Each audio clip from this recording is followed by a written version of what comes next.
me take you to Siphamandla Goge, who's standing by with Blade and Zimande of the SACP ahead of those official proceedings set to get underway. Siphamandla, no doubt a lot of issues that the SACP has had with the ANC over the years, but have remained a committed partner. Indeed, this is a very contradictory alliance setup. You know, the SACP has been critical of the ANC, but they remain in alliance with the ANC, COSATU and SANCO. And I can tell you that those contradictions will continue to come out strongly. Dr. Blade Nzimande, siyabonga mphephethe ngesikhathi sakho. What as the SACP are you expecting from this year's January 8th statement? How should it be different? Well, what we're expecting is that this statement must address the current challenges that are facing the country, as is normally the case with January 8th statement. The most serious challenge that is facing our country is the issue of the economy, the creation of jobs, and the creation of sustainable livelihoods. Without actually fundamentally addressing that, we are not going to be able to deal with many other challenges that are facing us. Of course, the second challenge that is facing us is what we see as an attempt to discredit our government by people who are seeking to project an image of a government that is not in charge. What we see in our language actually is what we can call counter-revolution. A very big offensive to try and dislodge this ANC government through means other than electoral means. What we are seeing happening as the SACP, we must give the law enforcement agencies the chance to investigate. We are not jumping the gun. Do you think there's something bigger and sinister happening in the country? I suspect that there is something sinister between the July counter-revolution, the torching of our parliament, and on all these other little things that are happening. We think that one of the challenges which we expect the president to address is not only just to strengthen the state security sector, but to clean it. Because we cannot be able to deal with some of these things with a state security sector whose components are compromised. Can't do it. Of course, we are under no illusion as the SACP that, yes, the state security sector has a role to play. But also, unless we begin, which we are going to be saying, to ask the question, what kind of an ANC cadre do we need in the ANC and in government in order to be able to fight corruption and defend the gains that we have made since 1994. What should be the implementation plan for the Zondo Commission report for the ANC? That report is fading on the ANC and some of its members and leaders. Part 2 and Part 3 are coming. Some people say that will not look good. Well, it's a pity the report is coming in dribs and drabs. We would have preferred that it all comes at once. We must use the Zondo Commission as a basis to deal with state capture once and for all. As the SACP, we don't see this report as a threat to the ANC.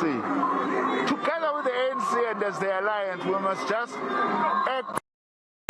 And decisively, it gives us an opportunity to confront this thing which we named, by the way, as the SACP, as state capture. You have warned the ANC that it's facing a real threat and possibility of being a rural party. It's registering the electoral decline, losing metros and strategic cities and towns. What needs to be done to revive the ANC? Is the Unity Project on track? Is the ANC capable of self-correcting? We think the ANC is capable, provided all its levels realize that we are faced with a problem. We believe that the renewal project is doable, provided everybody reads the right signals.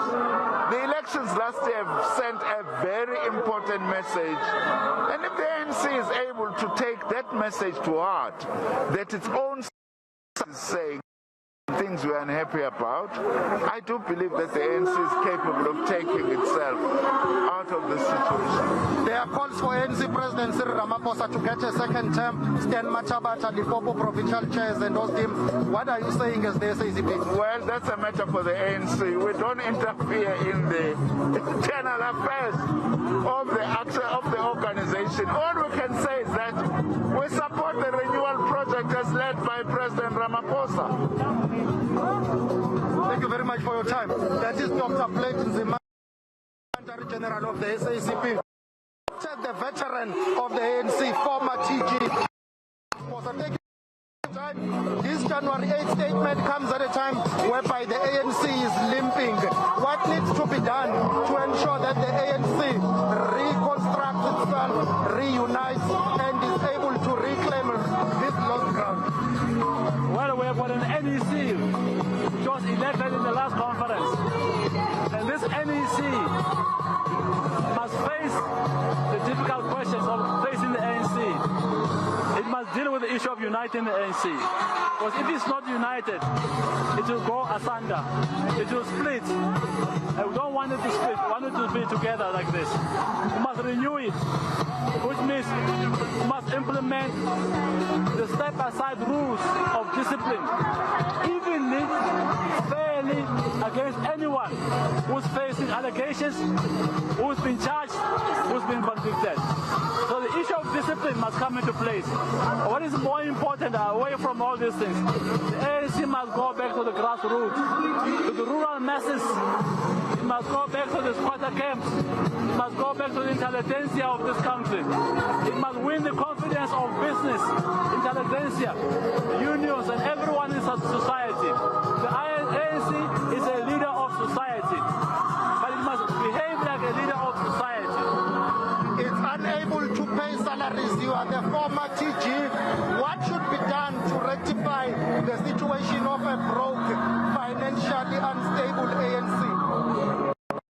Well, ANC, I made sure I pay salaries every month. I give the workers bonus every year.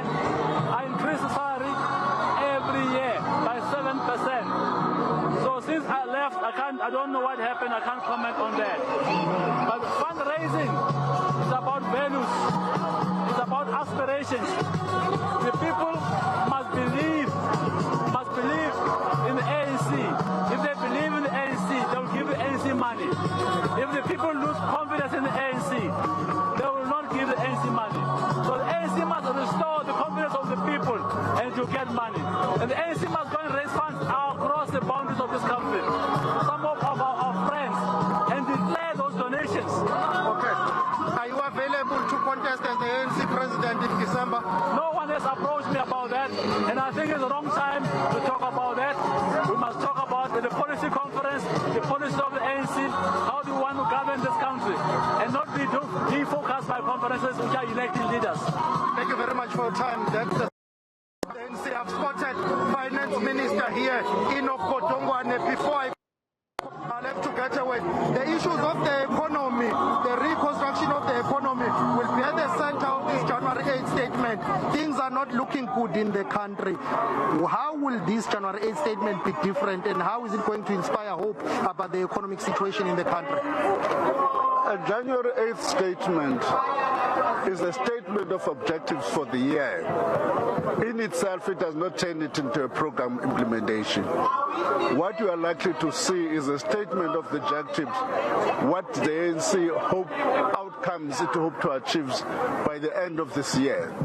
In that regard, in government, we will then translate that into programs for implementation. Successive ANC economic policies have failed to decisively deal with unemployment, poverty, and inequality. More we are facing a huge task of ensuring that these socio-economic challenges are eradicated, but it seems as if we are not getting right as the ANC. I would not agree with a proposition that says policies have not succeeded. What has failed has been at the level of implementation. That's the first point. Secondly, there has been factors beyond our control which has impacted on the economy. Let me take on the implementation side. I mean, one of the challenges we're facing is the energy and electricity crisis. That in itself is not a policy issue, it's an implementation issue. So from a broad policy perspective, I would argue that our policies are intact and correct. What is missing is how can we translate that into implementable programs. You mentioned the issue of energy. ESCOM is sabotaging the economy with the blackouts. Let's also talk about the security situation in the country, the July unrest, the burning of parliament, attack on the Concord. Those do not give investor confidence. Obviously, those issues, a key aspects for any investment community is political instability in that economy. Quite disturbingly is that these issues may get interpreted as some form of political instability, which may then undermine investor confidence. That is something we need to work on. I have to release you now because the officials of the ANC are making their way. We'll catch up with you later on. Thank you very much for your time. Let's just take a walk here. I'm told that the officials of the governing Congress will enter any minute from now as we see some of the guests of the ANC. After this, we expect the arrival of ANC top officials. They will be making their way inside the stadium.